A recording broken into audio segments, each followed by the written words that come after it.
Alhamdulillah, Alhamdulillahil qail fi kitabil aziz, wa la tahsabanna alladhina qutilu fi sabilillahi amwata, bal ahya 'inda rabbihim yurzaqun. Wa qala aidan wa ma arsalna min rasulin illa liyuta'a bi idznillah, walau annahum izzalamu anfusahum ja'uka fastaghfirullah wastaghfara lahumur rasul lawajidullaha tawwabur rahima. Wa aidan qala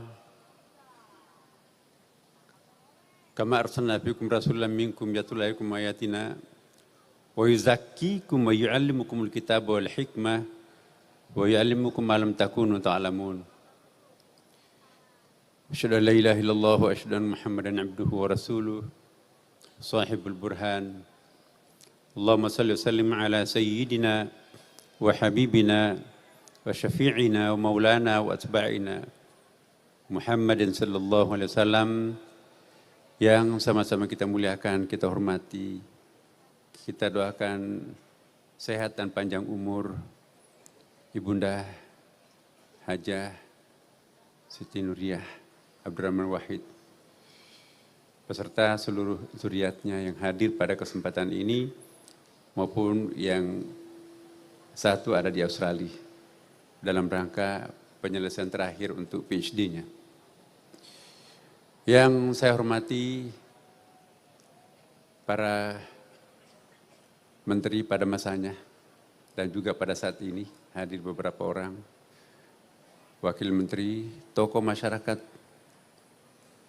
dan juga para alim ulama, para seniman, budayawan, sampai kepada masyarakat yang majhulun fil ard tapi mungkin ma'lumun fis sama. Bapak Ibu sekalian, ayat yang saya bacakan tadi, wala tahsabanna alladhina qutilu fi sabilillahi amwata, janganlah kalian menyangka orang yang mati di jalan Allah, tetapi dalam tafsir Ibnu Ajibah dan beberapa tafsir yang lain banyak sekali pengertiannya apa yang dimaksud ayat ini. Diartikan janganlah kalian menyangka orang yang membunuh egonya, orang yang mengorbankan kepentingan subjektivitasnya demi untuk kemaslahatan umat manusia, ya, itu adalah wafat.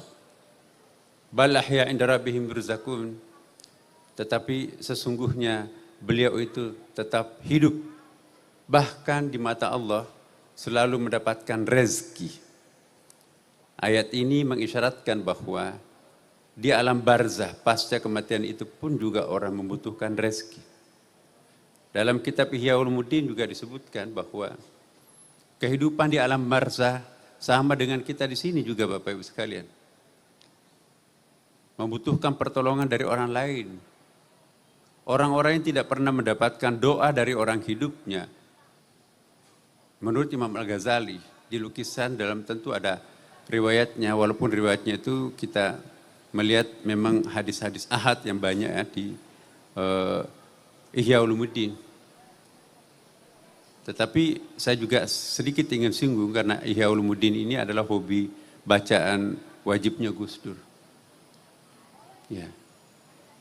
Ada seorang murid Imam Al-Ghazali mengatakan, "Ya Syekh, saya kok menemukan beberapa hadis di dalam Ihya Ulumuddin. Saya tidak temukan di dalam kitab-kitab hadis. Ta'ala walad sinina. Saya tidak pernah mengutip sebuah hadis dalam Ihya tanpa konfirmasi dulu kepada Rasulullah. Ya Rasulullah, betul enggak engkau pernah menyampaikan hadis ini?" Sebelum Rasulullah ngangguk pertanda bahwa iya, maka saya tidak tulis dalam Ihya Ulumuddin. Ihya Ulumuddin versi aslinya itu 4 jilid, Bapak Ibu sekalian. Ditulis di atas menara masjid Damaskus malam hari. Bayangkan ada sekitar 340 hadis di dalam Ihya Ulumuddin. Kalau setiap hadis itu ditulis, itu tentu harus mengkonfirmasi dulu kepada Rasulullah. Satu saja kitabnya di antara 13 kitab Imam Al-Ghazali, itu sudah 340 kali berjumpa Rasulullah. Berapa semester itu? Jadi alangkah miskinnya seorang murid kalau gurunya hanya orang hidup. Bacalah dalam kitab-kitab kuning, Jami' Karamatul Auliya, ya, 2 jilid tuh. Alangkah miskinnya seorang murid kalau gurunya hanya orang-orang yang hidup. Dan alangkah miskinnya seorang murid kalau gurunya hanya orang. Murid yang sejati juga mampu belajar kepada impersonal teacher, impersonal lecturer, guru yang bukan orang. Nah, di sini kita akan lihat Gus Dur. Saya juga termasuk beberapa kali ikut mendampingi beliau menziarahi makam-makam tertentu. Pengalaman gurunya Wali Songo, Syekh Jamaluddin yang ada di Tosora, Kabupaten Wajo. Pertama kali ke sana itu nggak bisa nembus. Karena kita pinjam sedangnya Pak Profesor Masyihab, batunya sebesar kepala, itu rusak itu mobil itu dan tidak bisa nyampe. Lalu datang lagi kedua kalinya, kita sudah siapkan jeep. Akhirnya ketemulah makam. Di tempat itu nggak ada yang kenal siapa sih sebetulnya ini Syekh Jamaluddin ini. Ya. Syekh Gus Dur pada waktu itu menyatakan inilah guru sejati daripada Wali Songo. Siapa yang memberitahu Gus Dur? Gus Dur nggak memberitahu. Belakangan kami ke Malaysia dan akhir ini banyak orang Malaysia mengunjungi Syekh Jamaluddin di Tosora Kabupaten Wajo itu betul gurunya Wali Songo. Bapak Ibu sekalian, itulah Imam Al-Ghazali belajar pada Rasulullah. Bukan hanya Imam Al-Ghazali tapi juga Ibnu Arabi. Dalam kitab Futuhatul Makkiyah 4 jilid ada versi 6 jilid. Ya, Fususul Hikam juga ada. Sama juga. Ya Syekh, ada ini aneh buku Fususul Hikam ini, kecil 1 jilid itu. Hari ini saya baca redaksinya sama tapi inspirasi cerdas yang lain muncul. Itu bukan buku saya, Nak. Itu pemberian Rasulullah. Jadi dia mimpi diberikan buku betul. Itulah Fususul Hikam. Bahkan judulnya pun juga dari Rasulullah. Khudh hadzal kitab Fususul Hikam. Ensiklopedia para wali, Bapak Ibu sekalian. Banyak sekali mereka itu berguru kepada orang-orang yang sudah wafat. Kita lihat surah Al-Baqarah ayat 64 dan surah An-Nisa 151 tadi saya bacakan itu ya. Kama arsalna fiikum rasulan minkum yatlu alaikum ayatina wa yuzakkikum wa yu'allimukumul kitaba wal hikmah wa yu'allimukum ma lam takunu ta'lamun. Jadi dalam ilmu bahasa Arab Bapak Ibu sekalian, la dengan lam itu beda artinya. Dalam ilmu balaghah la itu kan kalau bahasa Indonesianya sama itu, tapi bahasa Inggrisnya bisa dibedakan tuh. Ma la takunu ta'lamun itu la ta'lamun itu artinya unknown, tidak diketahui. Tapi kalau lam takunu ta'lamun unknowable. Jadi satu unknown tidak tahu, tidak diketahui, tapi dosen menjelaskan akhirnya kita tahu. Tapi kalau unknowable itu lam, enggak mungkin bisa kita ketahui tanpa yang bersangkutan langsung memberikan pemberitahuan itu. Nah, perhatikan Rasulullah Muhammad SAW, pengungkapan Rasulullah itu selalu menggunakan fi'il mudhari. Ayat yang saya bacakan tadi. Kita orang pesantren tahu fi'il mudhari itu fungsinya adalah present continuous tense. Kata kerja yang menggambarkan peristiwa sekarang dan akan datang. Nabi-nabi lain digambarkan dengan fi'il madhi, tapi Rasulullah fi'il mudhari. Apa artinya? Jadi betul apa yang dikatakan tadi Pak Gubernur kita dan juga Mbak Yeni, bahwa spirit orang wafat itu sebetulnya tidak pernah memang mati itu. Manusia itu wujud abadi. Tuhan itu wujud azali, alam semesta ini wujud baharu, hawadith. Sekali jadi manusia tidak pernah berhenti jadi manusia. Sampai nanti akhir neraka itu teriak para penghuni neraka, ya laitani kuntu turaba, ya Allah kembalikan aku jadi tanah. No way, sekali Anda jadi manusia tetap akan jadi manusia, tidak akan pernah berhenti jadi manusia.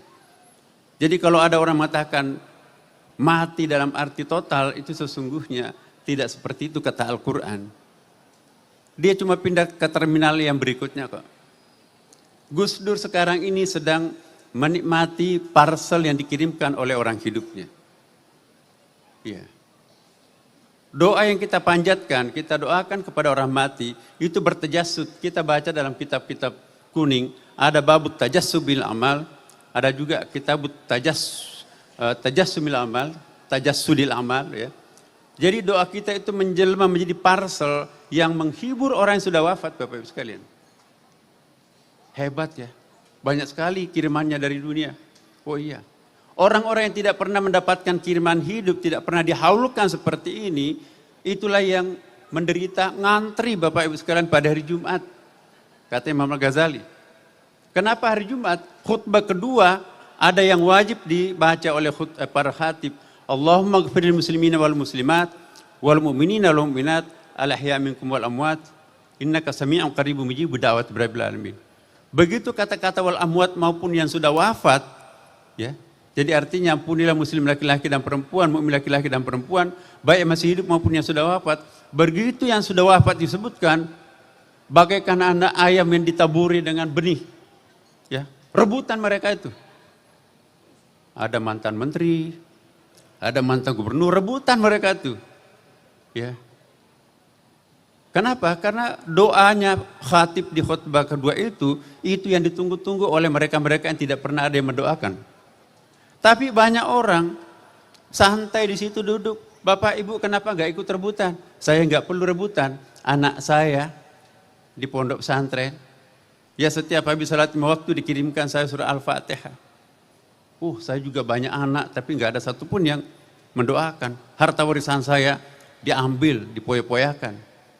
Tidak lama kemudian sebagian daripada yang santai-santai itu ikut rebutan. Bapak Ibu kenapa ikut rebutan? Kemarin tidak. Iya, anakku yang rajin mendoakan aku juga sudah wafat. Sedangkan cucuku yang kuliah di luar negeri boro-boro berdoa salat pun juga enggak. Nah kita di sini kita melihat tidak gampang untuk memperoleh jamaah yang sedemikian besarnya setiap tahun ini ke-15. Alhamdulillah saya enggak pernah absen ini di haul Gus Dur ini. Ya. Jadi Bapak Ibu sekalian, terakhir saya ingin menyampaikan kepada kita semuanya. Mungkin enggak kita meniru sedikit saja dari Gus Dur. Kalau tidak bisa meniru secara total.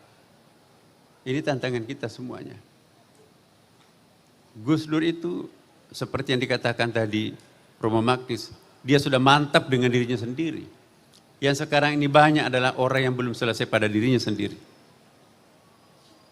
Nah, jadi semoga Bapak Ibu sekalian, kita semuanya mendoakan Gus Dur, zuriatnya, doakan orang-orang yang penting dalam hidup kita, maka itu akan bertajasud. Sedikit artinya buat kita, besar artinya buat mereka. Wallahul muwaffiq ila aqwamit thariq. Wassalamualaikum warahmatullahi wabarakatuh.